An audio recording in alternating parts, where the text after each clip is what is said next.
তুমি বোর্ডের দিকে লক্ষ্য করো, মন্দির টপিক থেকে এমটিএস এ প্রশ্ন দিয়েছে, আবার মন্দির টপিক থেকে সিএইচএসএল এ প্রশ্ন দিয়েছে, আবারও মন্দির টপিক থেকে এমটিএস 2023 এ প্রশ্ন করেছে। এরকমই রেল তার বিভিন্ন এক্সামে, এসএসসি তার বিভিন্ন এক্সামে, পুলিশের বিভিন্ন এক্সামে, রাজ্যের বিভিন্ন এক্সামে মন্দির টপিক থেকে প্রশ্ন দেখতে পাওয়া যাচ্ছে। আমরা আজকের ক্লাসে মন্দির টপিকটা খুব সুন্দর সহজভাবে বুঝবো, সঙ্গে থাকবে ট্রিক্স। আমি তোমাকে চ্যালেঞ্জ করে বলছি, ভিডিওটা প্রথম থেকে শেষ অবধি যদি তুমি দেখো, আজকের ক্লাসে যা যা করাবো এখান থেকেই পরীক্ষায় তুমি প্রশ্ন কমন পাবে।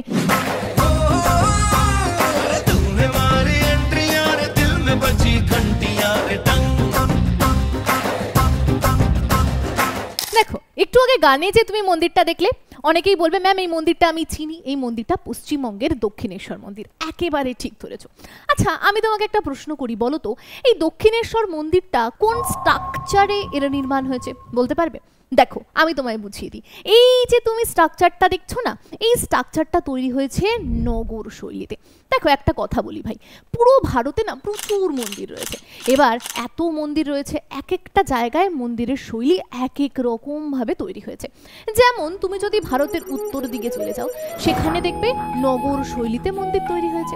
এবার তুমি যদি মনে করলে আমি দক্ষিণ ভারতে ঘুরতে যাব, দক্ষিণ ভারতে গিয়ে দেখবে মন্দির আরেক রকম দেখতে। চলো তোমায় একটু প্রমাণ স্বরূপ দেখাই। দেখো, এই হচ্ছে উত্তর ভারতের মন্দির, আর এই হচ্ছে আমার দক্ষিণ ভারতের মন্দির।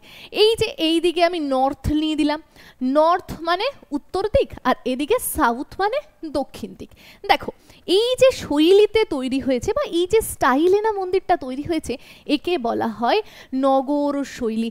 এন ফর নর্থ, এন দিয়ে নর্থ মানে উত্তর, আর ন দিয়ে নগর মনে রাখবে। আচ্ছা, এরপরে তুমি যদি সাউথের দিকে চলে আসো, দেখতেই পাচ্ছ মন্দিরটা অন্যরকম। দুটো মন্দিরের মধ্যে পার্থক্য তুমি দেখতে পাচ্ছ।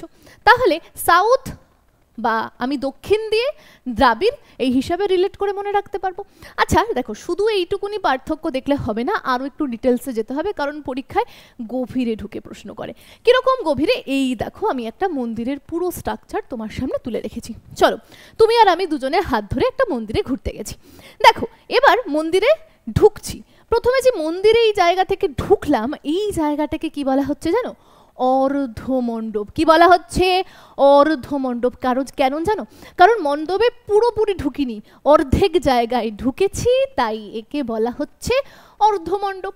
এবার তুমি আর আমি হাঁটতে হাঁটতে এই জায়গা থেকে ঢুকে পড়লাম কোথায়? মণ্ডপের মধ্যে। পুজো দেখতে যাও না কলকাতায়? প্রচুর ঠাকুর দেখো না, মণ্ডপে তো আস্তে আস্তে ঢুকো না? তো এই যখন মন্দিরে ঢুকে গেলে, মেন মন্দিরে, একে বলা হচ্ছে মণ্ডপ। এবার দেখো, মণ্ডপে ঢুকে কি করো? ঠাকুর দেখো, দুর্গা ঠাকুর দেখো, তাকিয়ে দেখো। এবার যে জায়গায় ঠাকুর বসে থাকে, এই যে ঢুকে দেখছো, এই জায়গাটাকে কি বলা হয় জানো? গর্ভগৃহ।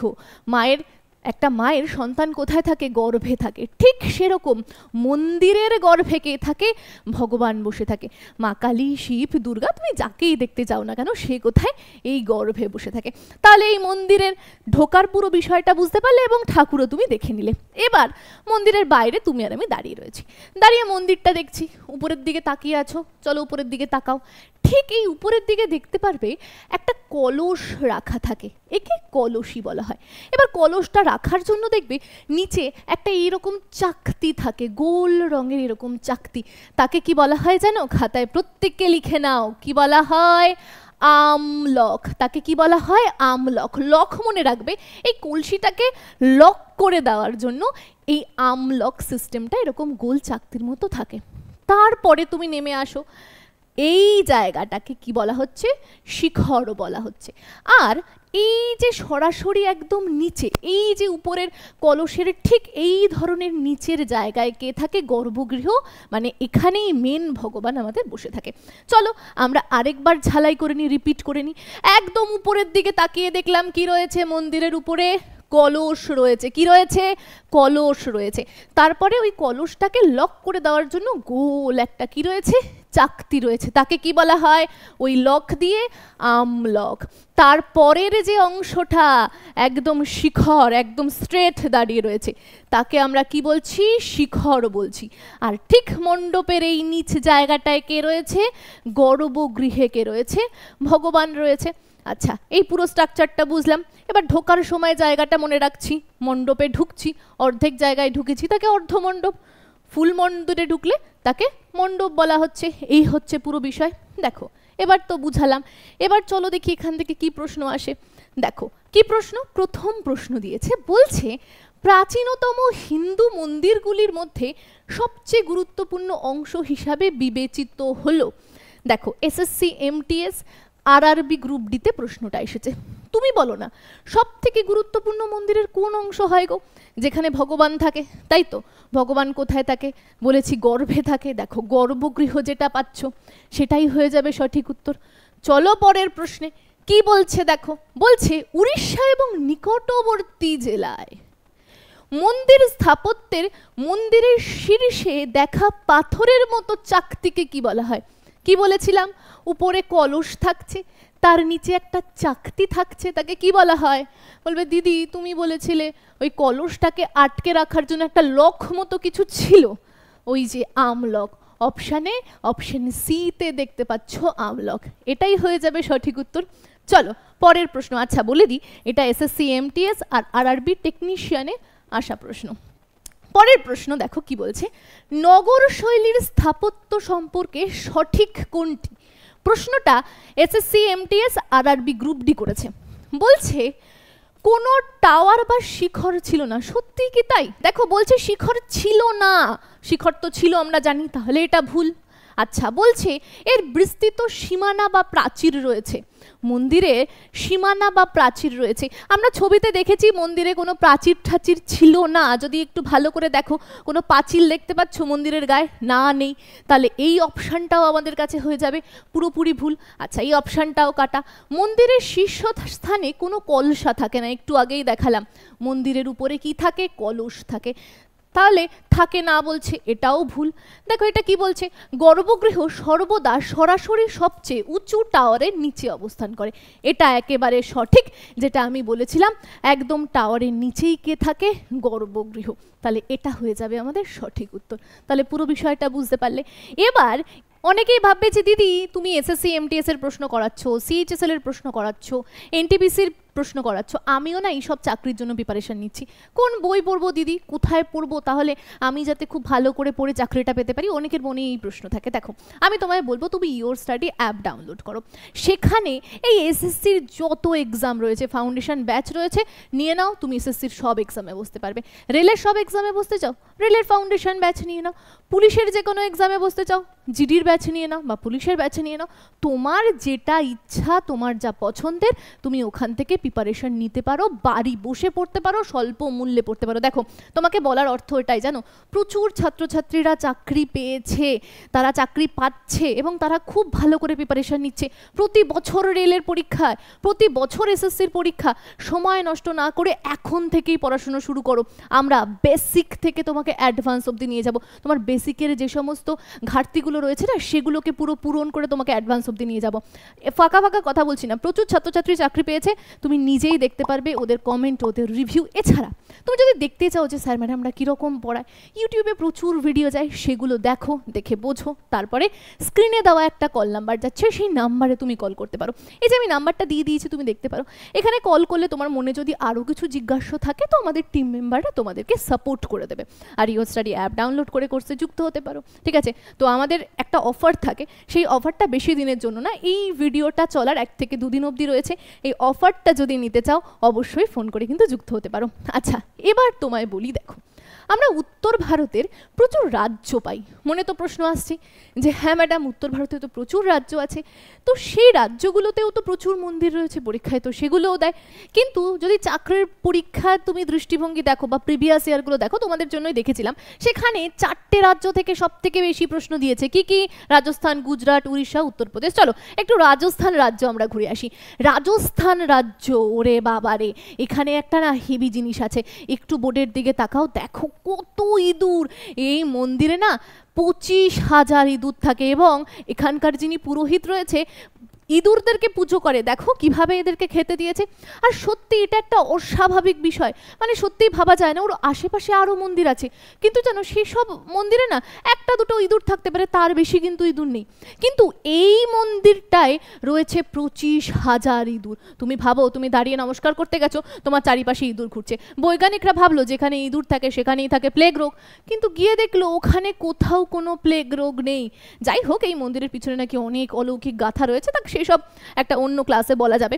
আচ্ছা, তো মনে রাখবে এই যে যেই মন্দিরে সব থেকে বেশি ইঁদুর রয়েছে সেটা কোথায় না, কি মন্দির? কর্ণী মাতা মন্দির। চলো আমরা রাজস্থানের আরও মন্দিরগুলো রিলেট করি এবং ট্রিক্সের ছলে বুঝি। দেখো, রাজস্থান মানে রাজার স্থান। রাজার স্থানে কে থাকে?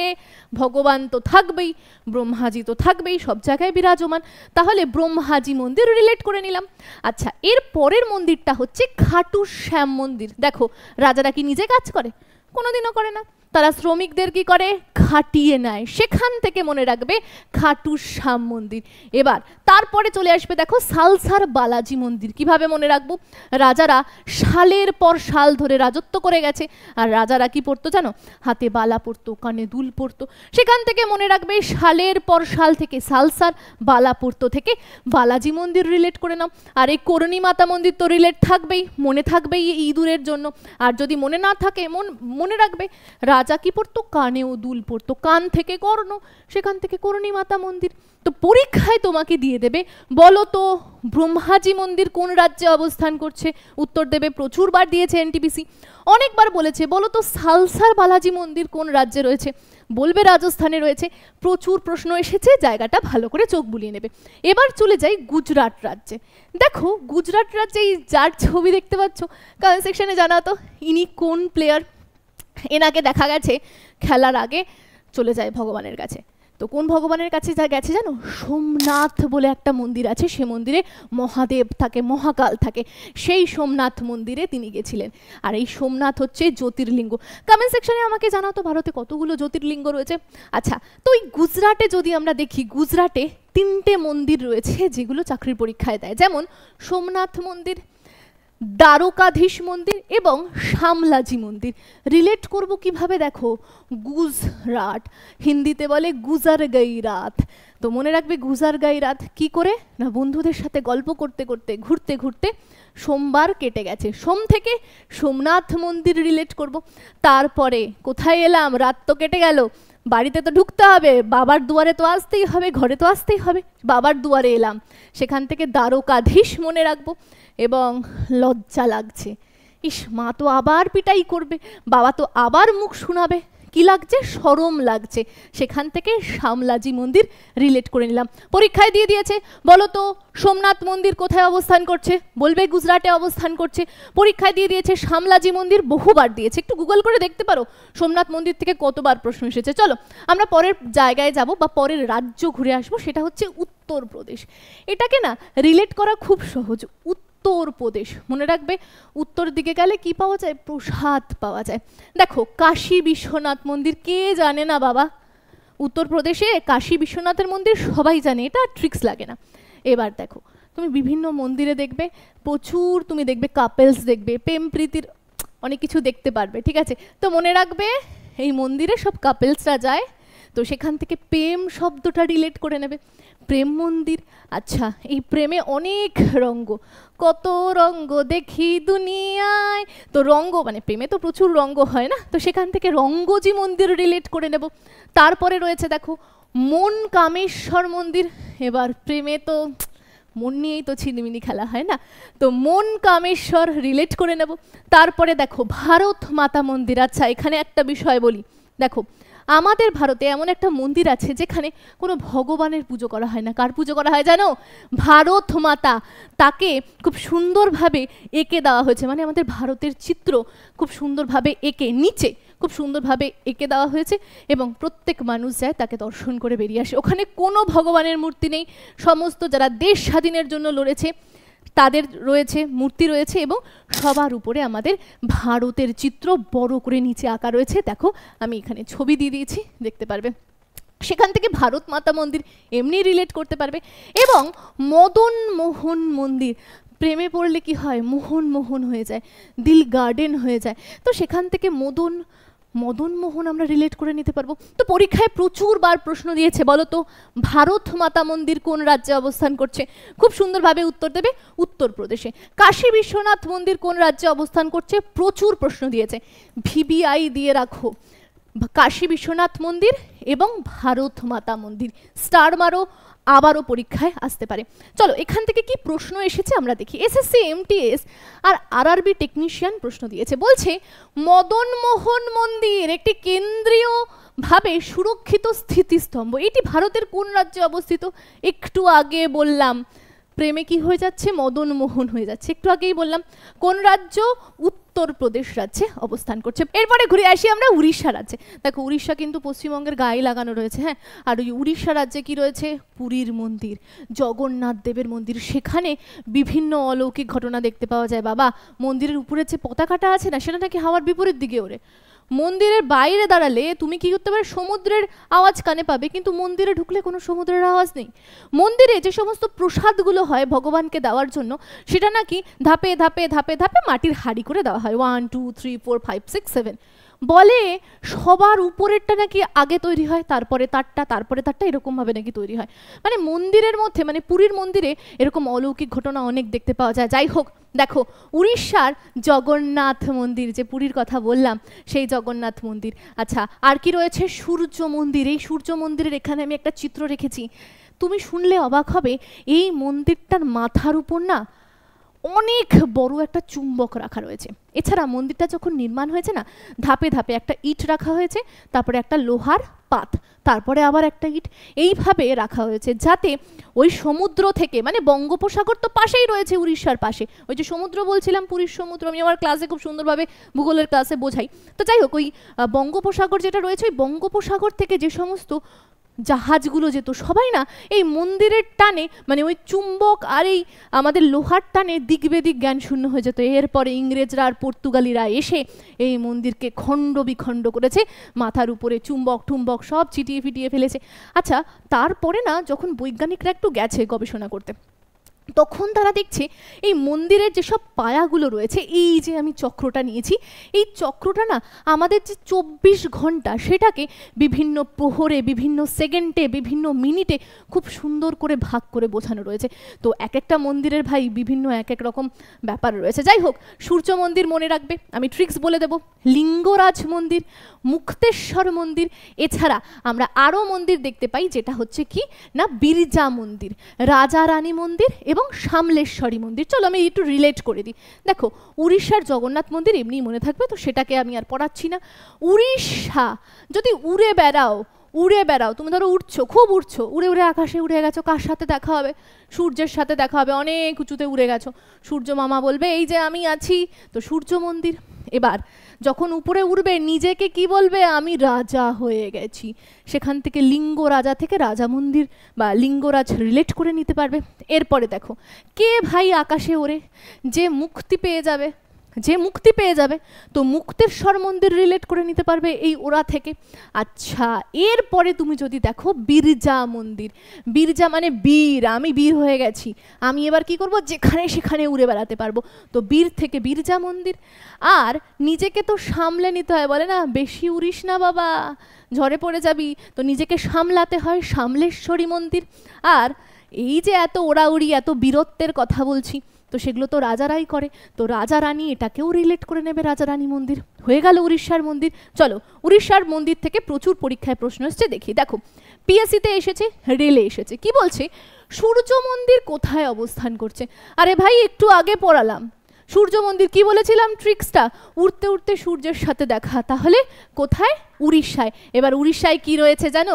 এই কোণার্ক রয়েছে, তো উত্তরেই কোণার্কটা হয়ে যাবে। চলো পরের প্রশ্নে আমরা চলে যাব। লিঙ্গরাজ মন্দির ভারতের নিচের কোন রাজ্যে অবস্থিত? একটু আগেই বললাম উঠতে উঠতে নিজেকে ভাই রাজা মনে করছো, কোথায়? অপশানে উড়িষ্যা পাচ্ছ, টিক মারো। দেখো এসএসসি আরআরবি টেকনিশিয়ানে আসা প্রশ্ন। দেখো এর পরের প্রশ্ন কি বলছে? সূর্য মন্দির বিশ্বের ঐতিহ্যবাহী স্থান কোণার্কের সূর্য মন্দির ভারতের কোন রাজ্যে অবস্থিত? এই যে সূর্য মন্দির বলছিলাম না, ওর আগে একটা ওয়ার্ড তুমি যুক্ত করতে পারো, কোণার্ক। ঠিক আছে, তো এটা কোথায় অবস্থিত? উড়িষ্যায় অবস্থিত। এটাকেও তুমি রিলেট করে নাও। এরপরে শুরু করা যাক আমাদের দক্ষিণ ভারতের শৈলী বা দ্রাবিড় শৈলী। আচ্ছা, দক্ষিণ ভারতের শৈলী শুরু করার আগে একটা বিষয়, যে যতটুকু হয়েছে উত্তর ভারতের শৈলী বা নগর শৈলী ততটুকুই এই ভিডিওর মধ্যে থাক, নইলে বিষয়টা তোমাদের গুলিয়ে যাবে। পরের পার্টে আমি পার্ট 2 নিয়ে আসবো, যেখানে দ্রাবিড় শৈলী নিয়ে ডিটেলসে আলোচনা করব। তো আজকে এত অবধি ভিডিও দেখছে, ভালো করে দেখো, পড়াশুনো করো। প্রত্যেককে জয় হিন্দ।